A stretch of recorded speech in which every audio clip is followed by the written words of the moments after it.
Hey guys, this is going to go in the skinny under education on Running Village, and what we're talking about today is pacing. What I started to find with coaching multiple levels of runners and cyclists and triathletes is that people have a hard time with pacing if they haven't grown up being a runner their whole life. And really what pacing has to do with is staying healthy and making sure that you're not undertraining or really in a lot of cases overtraining.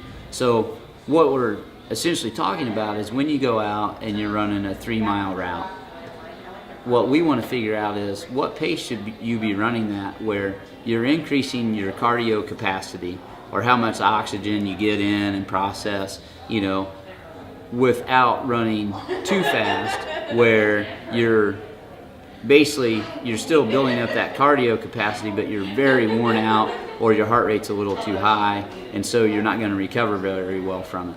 So there's some pace charts. Jack Daniels is an author of definitely multiple books on running and training, and he has a chart in there called VDOT, and it's essentially associated with different pace zones and maybe heart rate zones and things like that. But what you can do is essentially find the pace that you should be running at for your easy days based on your PRs from a 5K, a 10K, a half marathon, a marathon. And what we find a lot of times is their easy pace would really be maybe 8:30 per mile, and yet when I'm giving them workouts, they're out and they're running 8 minutes per mile. Essentially what they're doing when they're just in that gray area is they're not getting any more cardio from running 30 seconds per mile faster, but they're getting increased fatigue, and so they may not be recovering for their workout the next day that is actually a hard effort. So what we find is there's a no man's land in there where you're supposed to be running 8:30, but if you did a threshold workout, maybe you're supposed to be running 7:30.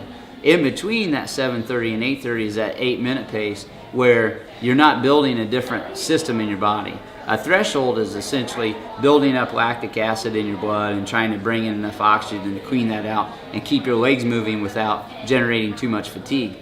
When you're doing endurance, we don't want all that lactic acid. We're just basically building up capillaries in your lungs. And so if you're running that 8-minute zone, you're not in threshold, so you're not increasing the capacity of this part of your engine, and you're essentially working on this part of the engine, but you're doing too much work. And so you want to get educated, you want to stay healthy, not get sick, not overtrain, and still get fit. Start looking at your pacing and start making sure that you're running at a pace that is designed for you and not overtraining.